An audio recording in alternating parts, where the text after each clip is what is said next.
Welcome to Monday Motivation, all you cool cats and kittens out there. It's Monday after Easter.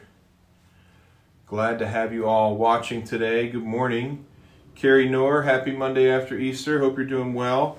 Hope everybody had an awesome weekend. Hi, Aaron Lawrence. Nice to have you with us this morning. And hope you all got your Easter baskets. I've got my chocolate bunny here today.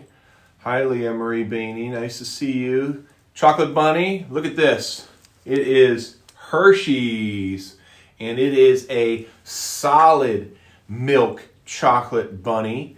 And so that will make a delicious lunch today. I'm sure you're all eating candy for lunch as well. Good morning, Tara. Good morning, Rosemarie. Hi, Jessica. Nice to see you all. And I hope you had awesome Easters. My family and I, we got up early and we got dressed and got ready. And we went to the drive-in church, dressed up anyway. I don't know about you. I don't know if you got dressed up or did up for Easter. For me and for my family, it's like a form of protest against the virus. You know, that we're still going to go about our lives as best we can. But we had a great day yesterday. Got to go to the drive-ins. I saw Leah Marie Bainey. I saw you on CBS 21 on a news report in the bottom corner of a multi-camera shot singing. Must have been with your church, so that was pretty awesome. Hi, Mike Kubis. Good to see you. Welcome this morning. Glad to have you with us. It's Monday. It's Monday after Easter. And did it feel weird to you to not be at a youth convention? Did that feel weird to you? I saw a lot of people commenting on Thursday and Friday about youth convention. People were tagging me and the team, and appreciate the prayers. I think I saw one or two people commenting, that they had never missed a youth convention in 20 years. And I think that would be true for me, that this would be the first youth convention probably in over 20 years that we missed and didn't have. So it was kind of weird to me because one of the things I didn't really realize, Carrie says first time in 14 years, crazy. One of the things that I don't know that I realized per se is how much, to me, Easter is elevated by having gone through Good Friday together at youth convention, having that major spiritual experience, and then coming in and landing in the local church with Easter. I think has always been elevated by being a part of youth convention. So it was definitely weird, definitely unusual. And so I know a lot of you are going through that as well. I want to talk this morning about continuing our series. We've been talking about the Leadership Challenge, 5 core behaviors of a leader. And of course, with all the shifts and changes, we've been on and off. And last week we talked a little bit about developing some new routines and putting new routines in place. And we had some great comments last week. And so today we are going to be, I want to give away this book today because we had just a great discussion last week about the Corona cult, about not giving into that, about establishing some routines and things.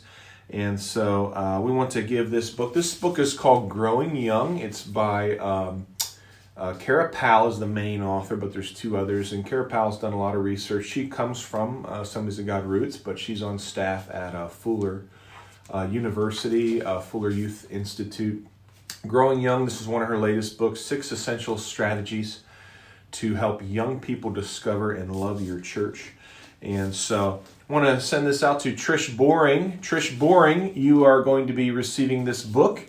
And it will be in the mail to you this week at some point. And hope you enjoy this read. It's a good book, highly recommended book right now, and it's going around. So we want to continue, though, a series today. We started 5 core behaviors of a leader. We went through a number of those behaviors. First, we want to give some birthday shout-outs. I want to say happy birthday to Taylor Youngblood. Hi, Taylor. Saw you tuned in there. Your birthday is tomorrow, in case you forgot. Happy birthday. And I want to say happy birthday to Craig Dunaway. Craig is on staff at Trinity Westchester, helps give oversight to all Next Gen ministries there. So happy birthday, Craig. Good morning, Dalton. Hi, Hannah. Welcome to the show. Glad to have you here today on the Monday Motivation. We got some announcements too. Speed the Light. Keep your Speed the Light giving coming in for the big give. I know we had a number of donations come in through the credit card link. Really amazing seeing some students and people give. I know a lot of you have taken offerings in your church and you're sending them as well. We're already, I think, 30% of the way there without a lot of checks being counted or having come in yet. So we want to say hi, Bill Kiger. Good morning. Welcome.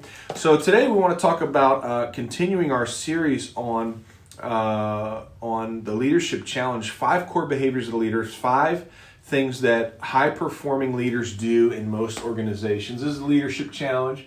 It's kind of a standard graduate level text for leadership. Good morning, Ricky. Glad to see you this morning. And we've talked about this. We've talked so far about modeling the way, being that example, modeling the way, inspiring a shared vision. We talked about challenging the process. Today we want to talk about the 4th behavior, which is enabling others to act. And I love this this particular passage. You know, one of the things, this passage of scripture I want to share with you is one of the things I really hit big on when I talk to youth pastors, youth leaders, is not just being a pastoral shepherding leader who cares for the flock, which is really big at this time, of course, caring for the flock, keeping in touch with people, keeping people moving in together, but also really following a scriptural mandate of being an equipping leader, right? Ephesians chapter 4, God gave apostles, prophets, evangelists, shepherds, teachers to equip the saints for works of service, for the work of the ministry. Good morning, Jacob Kelly. Hope you had an awesome birthday. Sorry we postponed your huge birthday party at the Giant Center. But so enabling others to act. This really falls in line with that passage of scripture in Ephesians chapter 4 of equipping the saints, enabling others to act. This is where the secular kind of examination of leadership and the biblical examination of leadership come together here.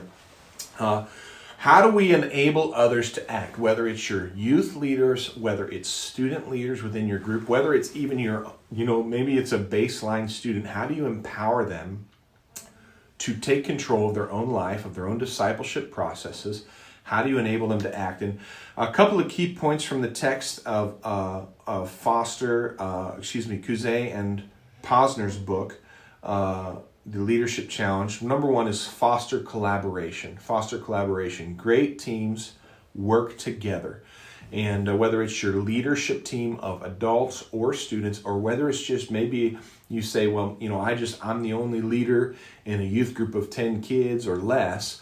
Maybe you just talk about this particular group of students and helping them to find leadership of their own spirituality. Create a way in which you can foster collaboration, working together, creating a climate of trust. And here's the thing, the more people feel trusted, the more they innovate, the more they do things.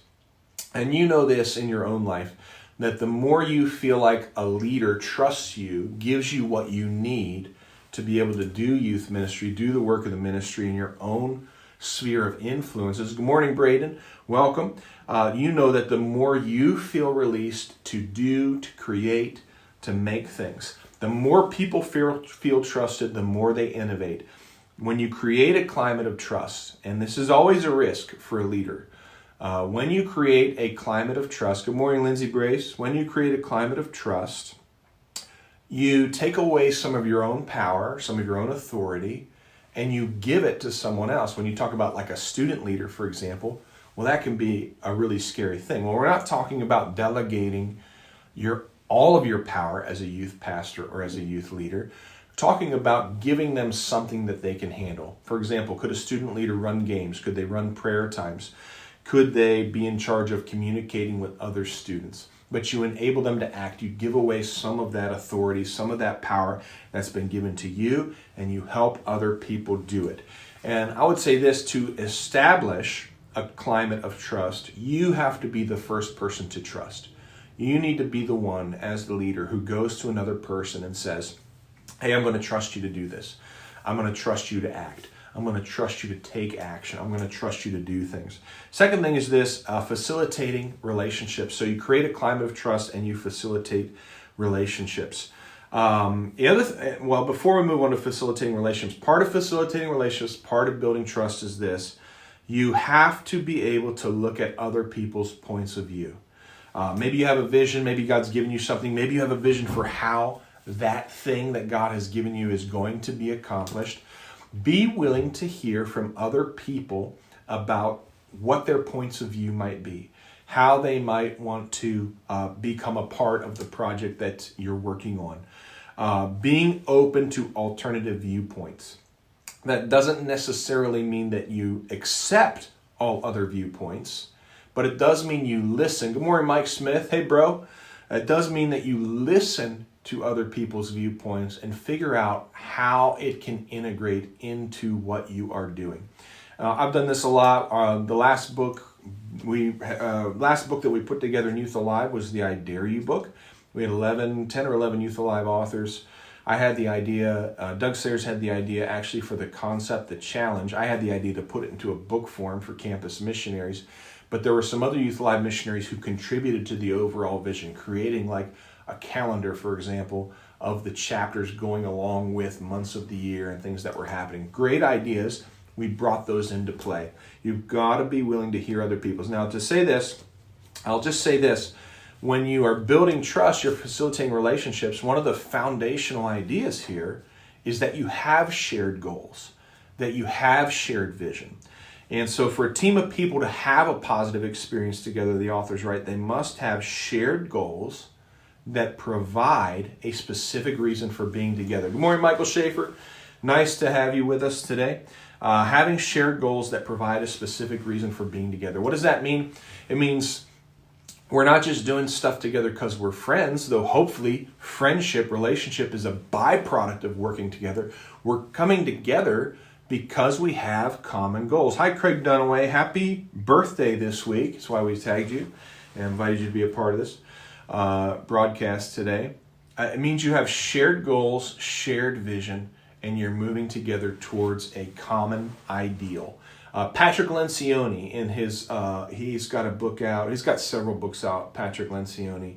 But he talks about in one of his books the idea of vision alignment. What does that mean? It means we're not just Christians, say, in the same organization, but we have very specific alignment in terms of ministry, in terms of language, in terms of doing things.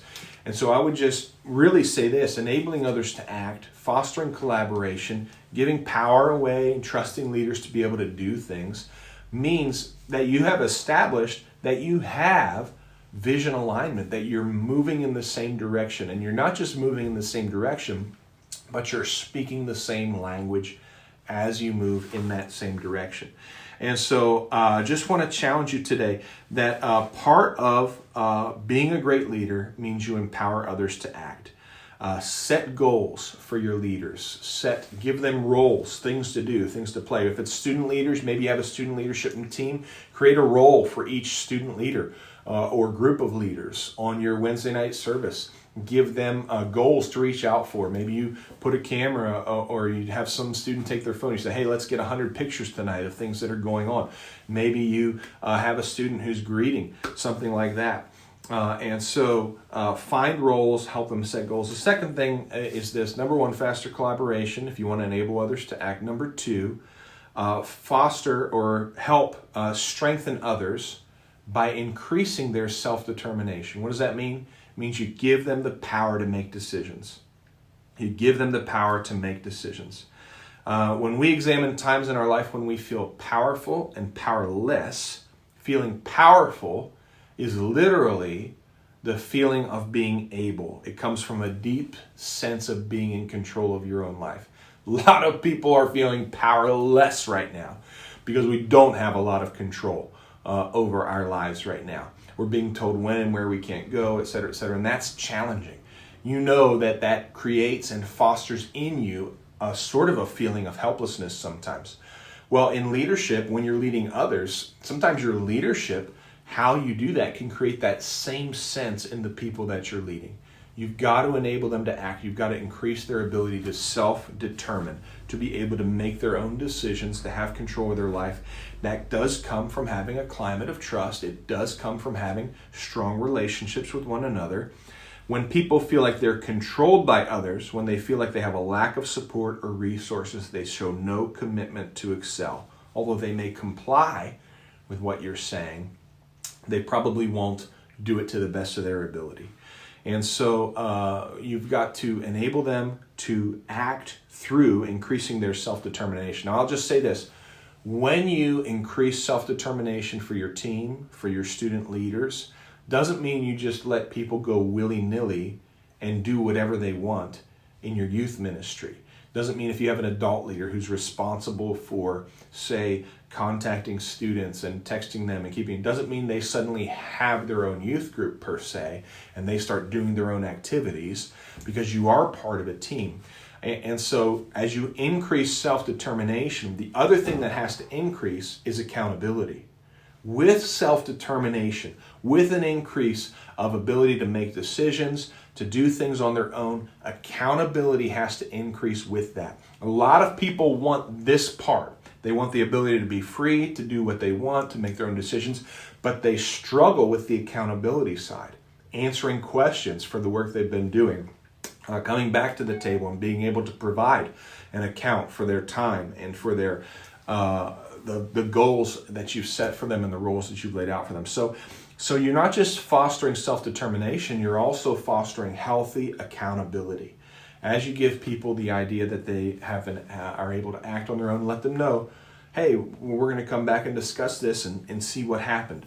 Self-determination can only increase when self-responsibility, or when responsibility to the team, increases along with it.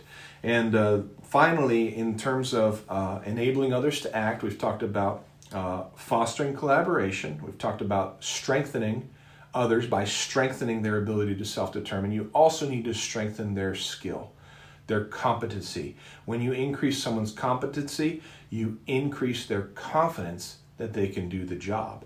And so good morning, Emily. Good morning, Trish. Trish, congratulations. You won a book, by the way. We announced it a little bit earlier. We're going to send that to you. If you, say, have an adult leader who you've tasked with contacting students, helping to build their competency means teaching them the best way to contact students. Maybe you provide them with a dictionary of student culture language. Maybe you help them with formulating discussion questions each week for the students they're responsible to contact. In other words, you give them a role to do, you set goals for them, you give them responsibility, but you also get them the training, the skills, the support, the help that they need so that they can be more confident and competent in doing the thing you've called them to do.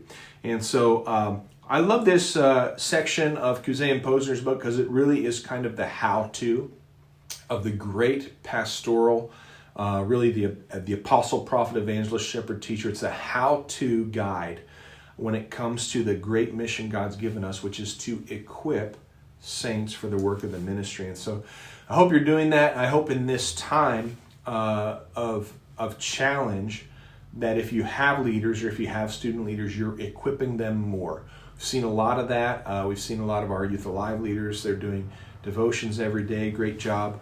Joe Calley, our Youth Alive missionary, doing that. I've seen other youth groups equipping students to do those things. Read an article, and I want to say congratulations, by the way, to Luke Standage. He was featured in an alumni article for youth ministry at SAGU, Southwestern Assemblies of God University.